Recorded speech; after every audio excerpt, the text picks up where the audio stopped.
So let's begin the detailed analysis of the poem The Unknown Citizen by W H Auden. To JS/07M378, this marble monument is erected by the state. These are the initial, lines about the poem. And you have to understand this. This is the material existence of a person in postmodern society. What have been we introduced to is a certain number of digits. Or these digits later in your age would convert to username. Have you heard about the username? A username would be a unique identification name of yours on your social networking sites or on other web pages where you create your account, and on that particular web page you are remembered or identified with that username. So here also in 1939, W H Auden is assigning this username to a particular person whose real name is not that important. Now, just take a step forward and understand the Aadhaar card number. Now, in Indian context, we have a unique identification ID for all Indian citizens, and that is provided in the form of an Aadhaar. Now, in that Aadhaar number, your name is Aadhaar card, your name is not important, but the identification number is more important. You are not known. For example, I will not be known in the database of Aadhaar as Tanveer Ahmed because there would be millions of Tanveers in India. So I would be known through that unique identification number. That would be my material existence. And this practice, before it came to India in the form of Aadhaar, was very much prominent in USA. USA had already gone through this process of providing unique identification numbers to their individuals.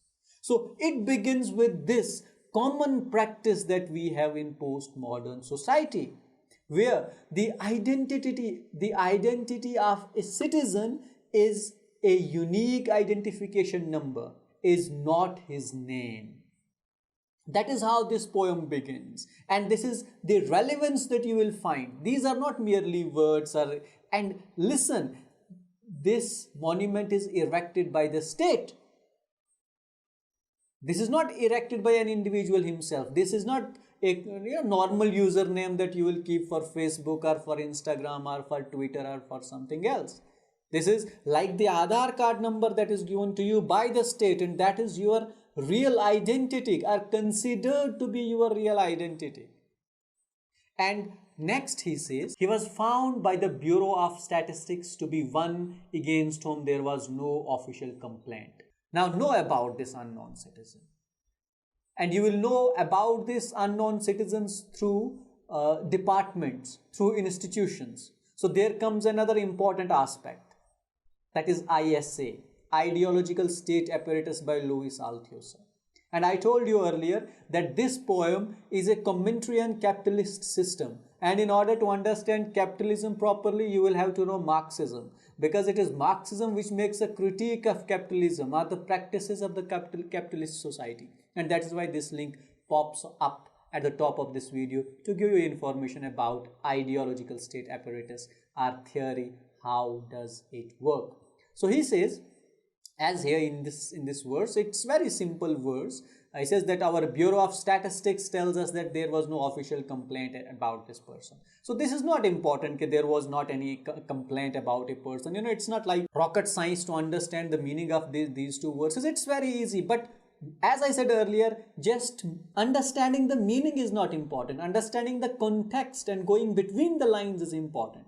Understanding the broader implications of this poem is important. One is that you are being watched, and it's Bureau of Statistics who is keeping a complete record of your life, complete record of your whole life. You may have lived for 60 years and they have got your record of 60 years. Look, there is no official complaint against you. So had there been an official complaint against you, that would have been made public. If that complaint was made public, that means your privacy would have been compromised. And secondly, again, privacy is compromised because the state knows everything about you.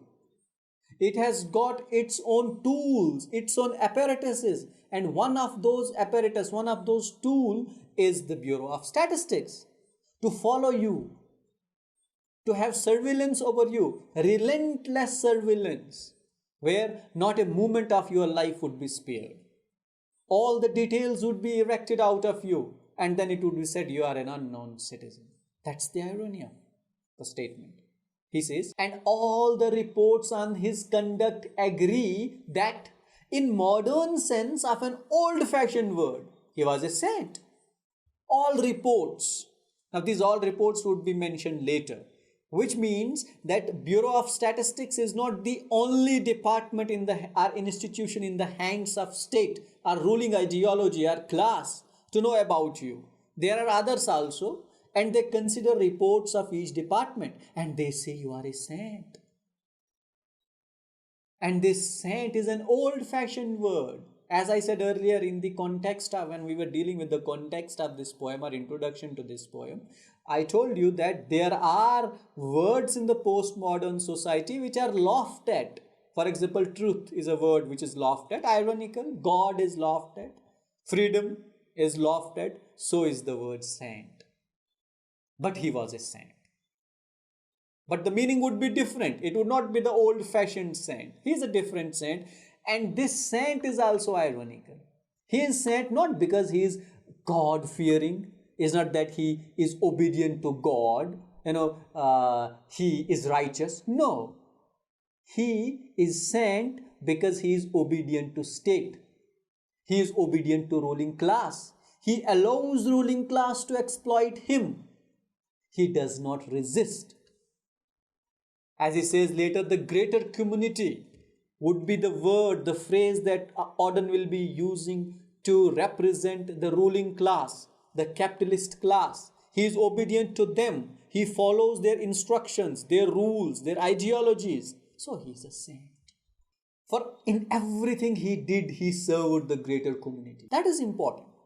The greater community is the capitalism, are the ruling classes. He served them. So he was their slave, basically.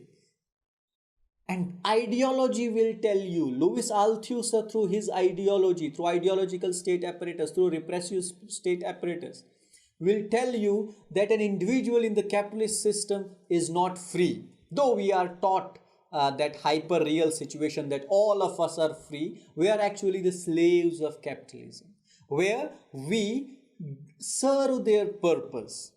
They are the greater community and we serve their purpose, but we live in a different society or a different set of slavery, which is not the slavery that we have had earlier in prehistoric times. This is slightly different, where we are given freedom of choice, but the options are limited.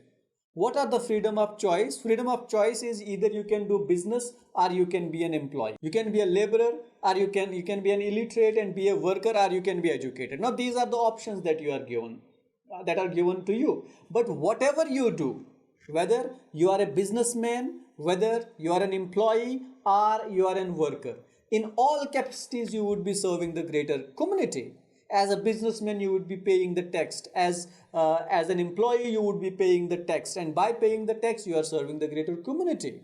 And you can understand it in contemporary sense very easily what W H Auden is saying. Except for the war, till the day he retired, he worked in a factory and never got fired. Now look, the important thing. Except in war, which means in war he served the cause of greater community. Maybe he was a soldier in the war, maybe he fought in the war, but after the war was over, the greater community didn't need him to be in the battlefield. The greater community themselves was not in the battlefield. That is what you need to understand.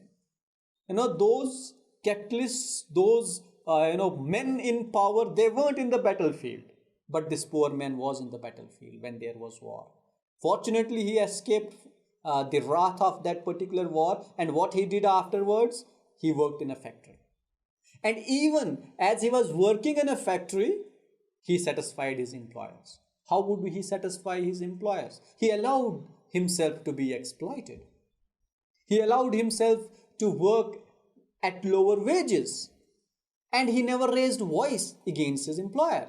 He did whatever he was asked. And who was his employer? But satisfied his employers, Fudge Motors Incorporated. This was the factory or the corporate with whom he was working, whom he was serving. And they also gave a good report on his conduct.